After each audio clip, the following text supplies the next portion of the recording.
ကကြီးခကွေကငယ်ကကြီးငစလုံးစလိန်ဇကွဲဇမြင့်ဆွဲည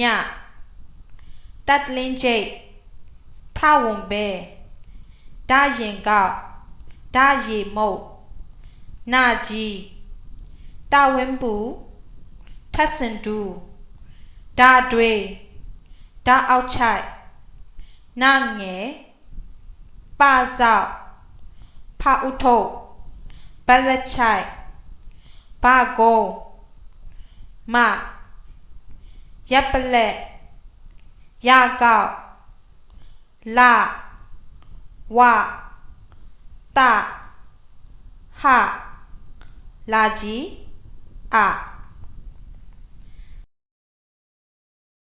အခန်း1အာ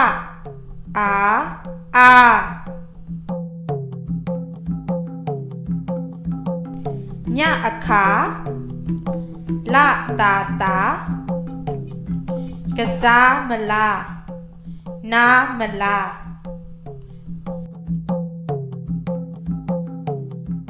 အစာဝါစားပါအသားပါတလားငါးပါတလား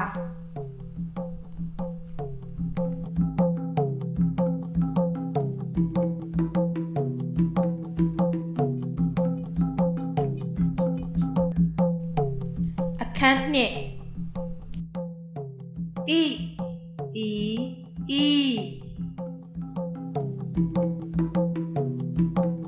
အခရာခရာဤတညတ်တသည်စီမီဝါဝါညီစီထားပါအနီးအနာသမီးသားလာပါ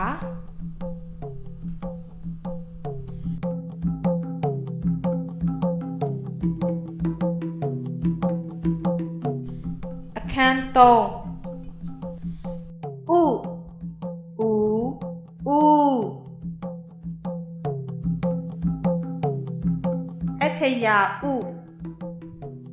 အခရာလုံးကြီးတင်စံခအခရာလုံးကြီးတင်စံခဝိစံနှလုံးပေါက်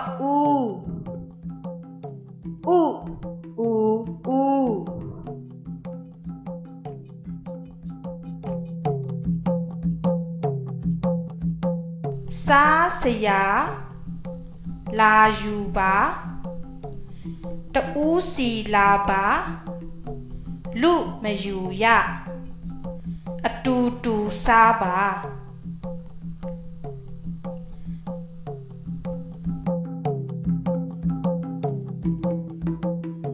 အခန်း4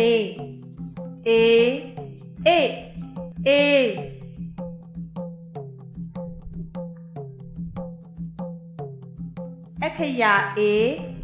ရွေ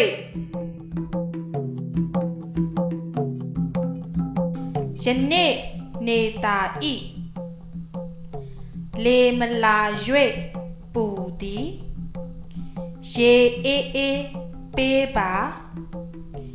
ခရီးဝေးကလာရသည်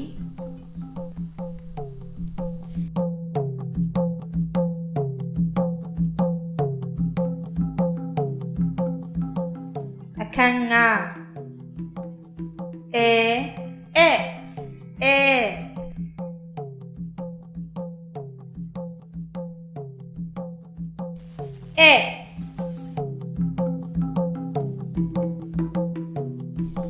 ခလေးငယ်ငယ်ဘာစားခဲ့တလဲအမဲသားငါစားရဲ့လားကလပဲစားပါစေ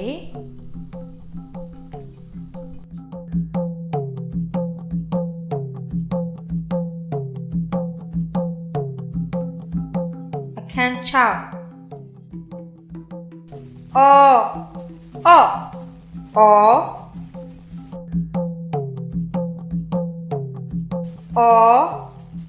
်စီမီပူဇော်ပါဆရာတော်တရားဟောဤဒေါသမထားရသာဓုခေါ်ပါ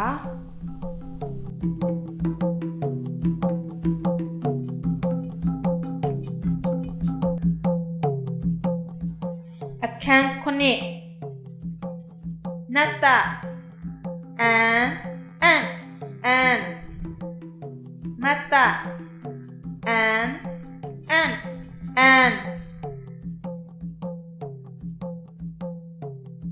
တေတေတင်အန်တေတေတင်အောက်ကမြင့်အန်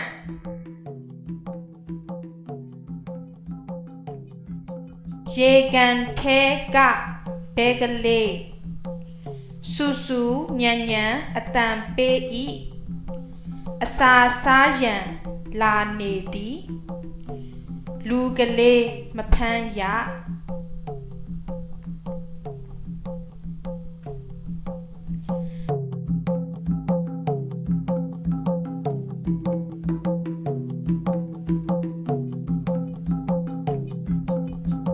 အခန်း8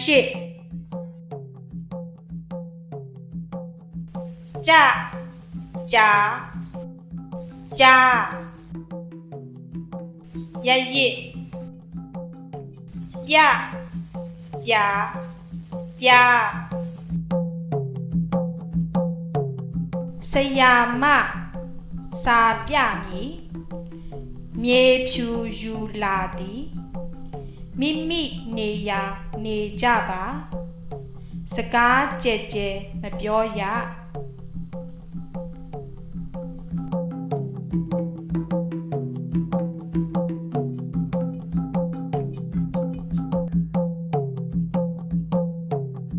အခန်း9ဝတ်ဆွဲကွာခွာဆ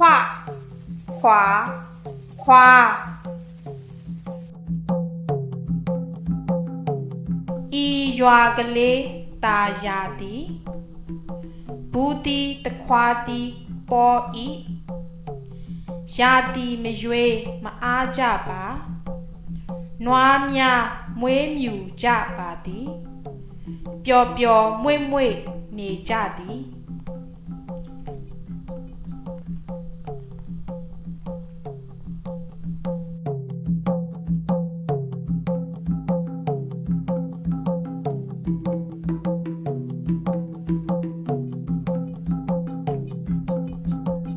အခန်း10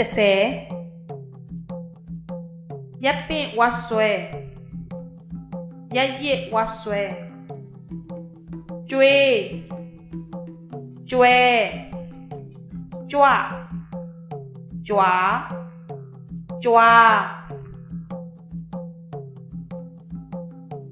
မွေတန်လားလေတန်လားမွေတတိထားပါမွေထိကစေကံသွားရမည်ဆရာဝန်ကြွလာပြီ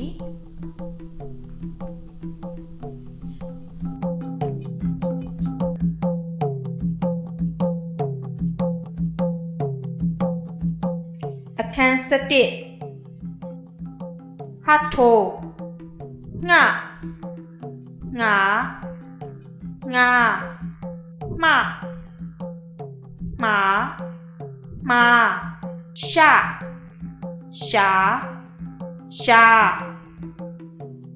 ရှိမီလီ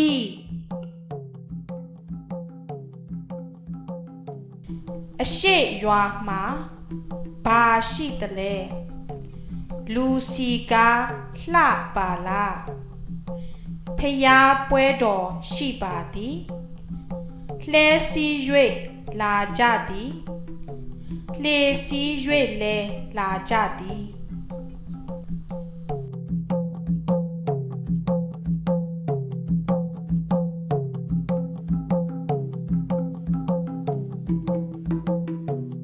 အခန်းစနစ်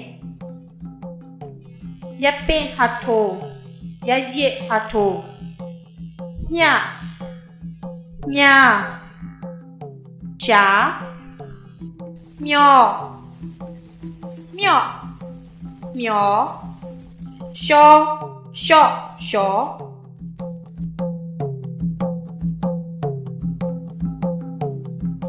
ရေထဲမှာ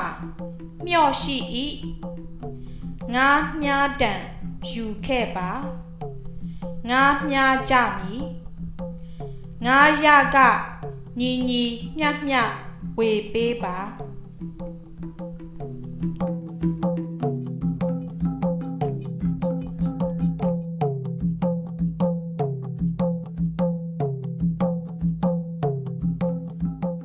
အခန်း73ဝတ်ဆွဲဟတ်ထိုလွှ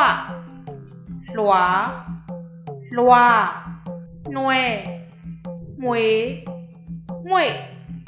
မွေရွှဲလွှသမားများလွှဆွဲနေကြသည်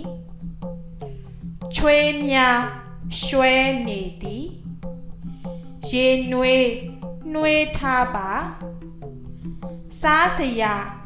အသီးနွားထားပါ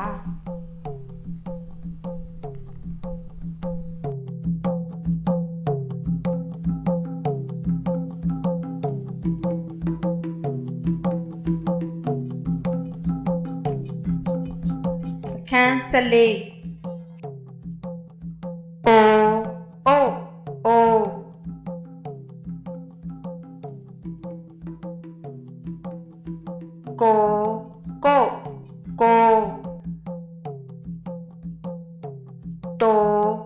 ုတို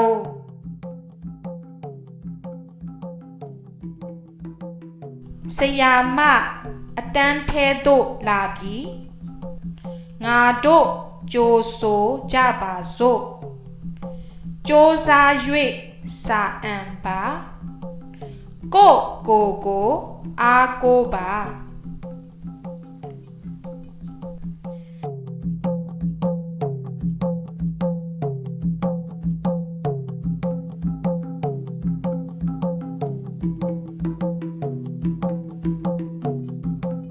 အခန်း15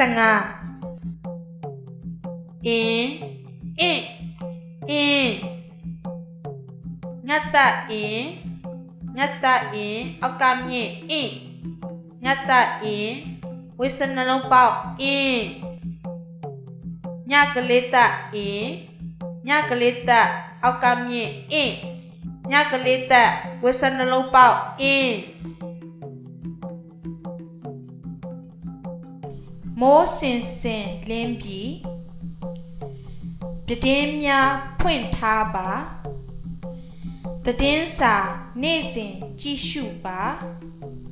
သတင်းထူးပါလျင်ပြောပါလား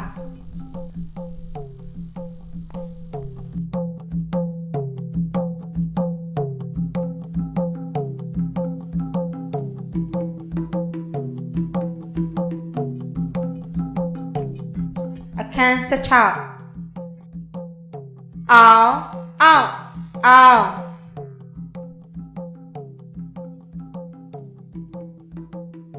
လူငယ်ကောင်းဆောင်တဦးရိုးသားဖြောင့်မှန်သည်အများအကျိုးဆောင်၏ ချီးကျူးစရာကောင်းသည်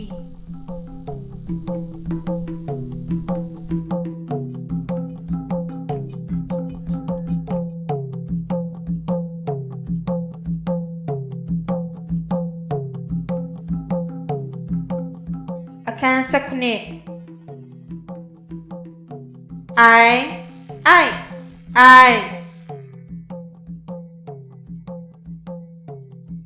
ရေအိုင်တအိုင်ဒီအိုင်ကချင်လာသည်ချင်နိုင်စေဖြန်းပါလူတိုင်းမှာတာဝန်ရှိသည်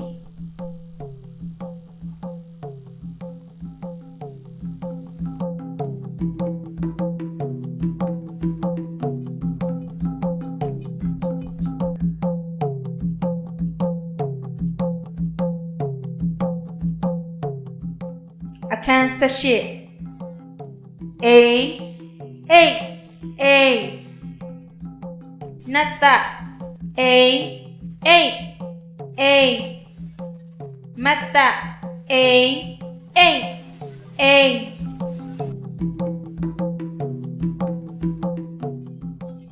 မိုးတိမ်ထူသည်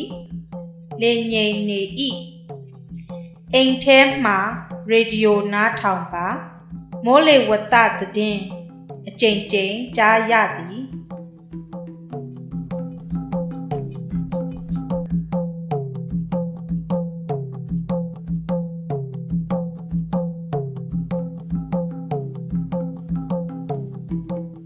အခန်း19အိ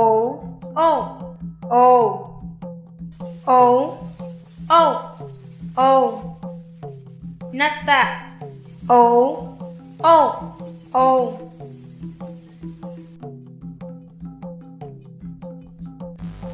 စပယ်သုံးကုန်းဘယ်လိုသုံးမလဲပြုံး၍မေးသည်စတုံးမှပန်မည်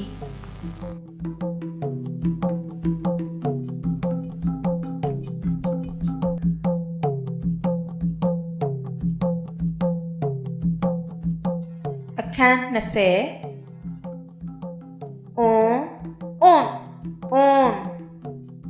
နတ်တ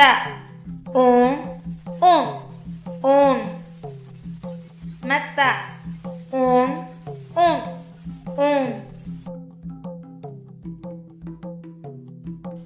ခွန်အားကြီးသောလက်သမားများစုပေါင်းထွန်ကြမည်နီလန်ကောင်းများညွန်ပြထားသည်ကိုင်းကျွန်းမီကျွန်းကိုင်းမီတီးနှံဖွင့်ဖြိုးမည်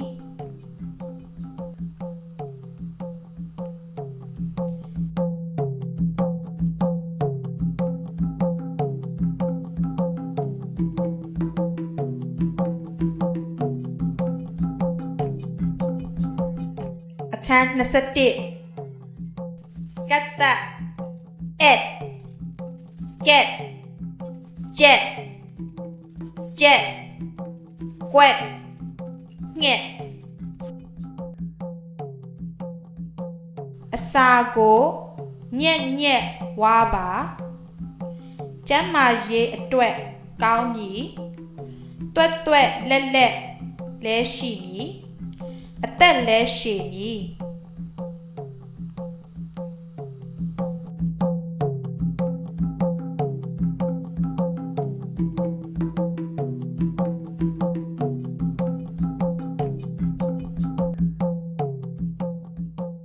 အခန်း22အောက်ကောက်ကြောက်ညောက်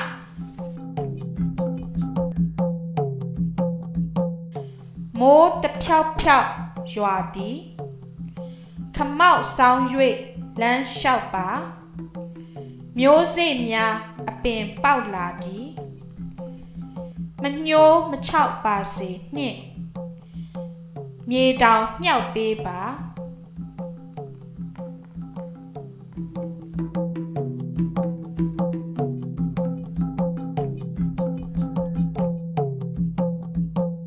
အခန်း23အိုက်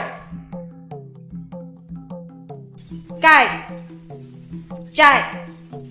ကြိုက်၌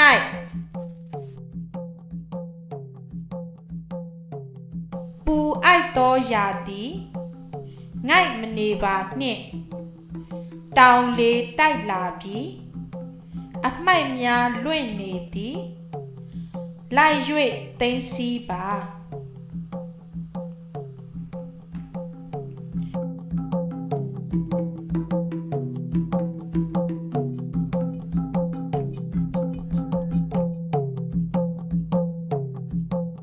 အခန်း24စတ္တဣ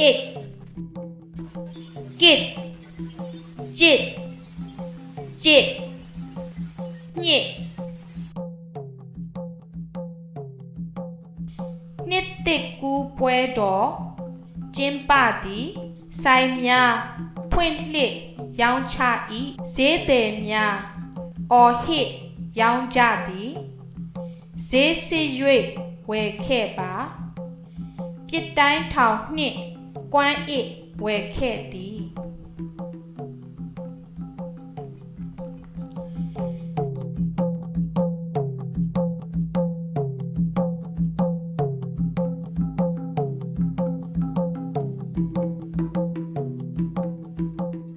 အခန်း25အတ်တတအတ်ပတ္တအတ်ကတ်ကြက်ကြက်ညက်သူနာပြုတတ်သားမောင်မှတ်ဝတ်စုံဝတ်ထားသည်ကြက်ချေနီလက်ပတ်ရှိသည်ဖြောင့်မတ်တီကြည်သည်မုံမြတ်သောစေတနာရှိသည်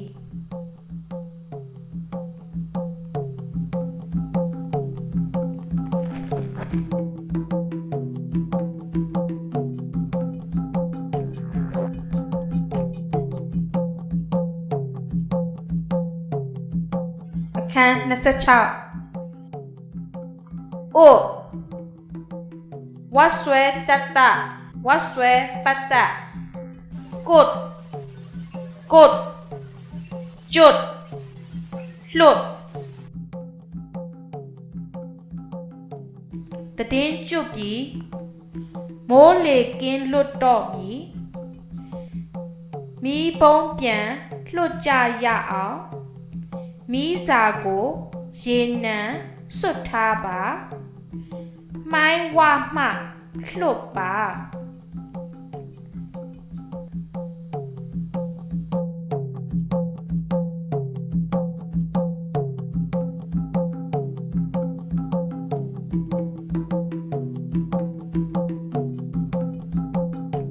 အခန်း29အိတ်လုံးကြီးတင်တတအိတ်လုံးကြီးတင်ပတ္တအိတ်ကိတ်ကိတ်ကျိတ်ကျိတ်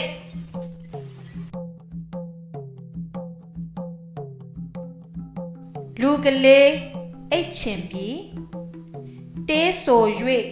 တိတ်ပါမျက်စိမိတ်လာပြီးတိတ်တိတ်ဆိတ်ဆိတ်နေကြပါအထိတ်တလန့်မဖြစ်ပါစေနှင့်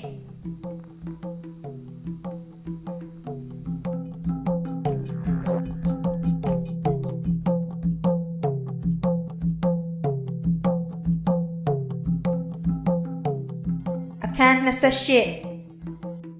အိုချောင်းကင်တတချောင်းကင်ပတ္တကုတ်ကျုပ်တုတ်နှုတ်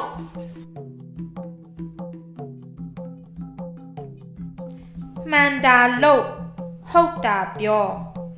တစ်ချက်ခုတ်နှစ်ချက်ပြတ်တလုတ်စားဖူးသူ့ကျေးဇူးငုံမိသေးတိုင်တက်နိုင်ဖျားရောက်အချိန်မီချုပ်အစုပ်သက်တာ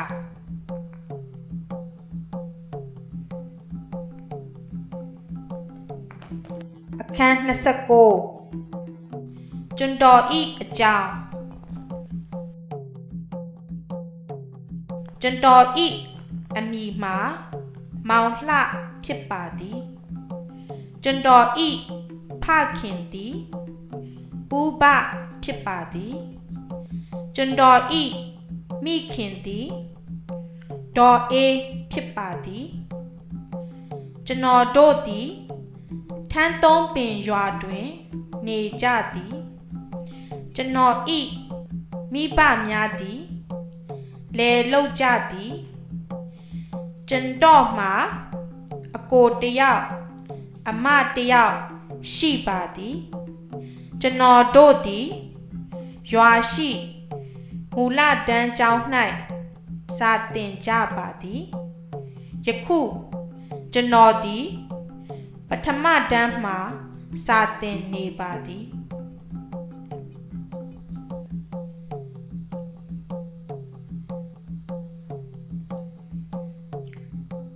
အခန်း30အရက်လေးမျက်နှာနေထွက်ရာဘက်ကိုမျက်နှာမူပါလက်နှစ်ဘက်ကိုဘေးသို့ဆန့်တန်းပါနေထွက်ရာအရက်သည်အရှိအရက်ဖြစ်သည်နေဝင်ရာအရက်သည်အနောက်အရက်ဖြစ်သည်လက်ရာဘက်သည်တောင်အရက်ဖြစ်သည်လက်ဝဲဘက်သည်မြောက်အရက်ဖြစ်သည်အခန်း31သွားကိုဂယုစိုက်ပါသွားကိုစင်ကြယ်စွာထားပါအစာစားပြီးတိုင်းပလုတ်ခြင်းပါညအိပ်ရာဝင်ခါနီးတိုင်းမှန်မှန်သွားတိုက်ပါတန့်ရှင်းမှသွားသည်ခိုင်မာမည်သွားများခိုင်မာစေရန်တန်ပရာသည်ရှောက်သည်ခရမ်းချင်သည်တို့ကိုစားရမည်ကြက်ဥနှင့်ငါးကြီးစီစားလျင်လဲသွားခိုင်သည်နို့တောက်လျင်သွားကောင်းသည်အချိုများများစားလျင်သွားနာတတ်သည်မာကြောသောအရာကိုမကိုက်ရသွားပဲ့၍ပိုးစားတတ်သည်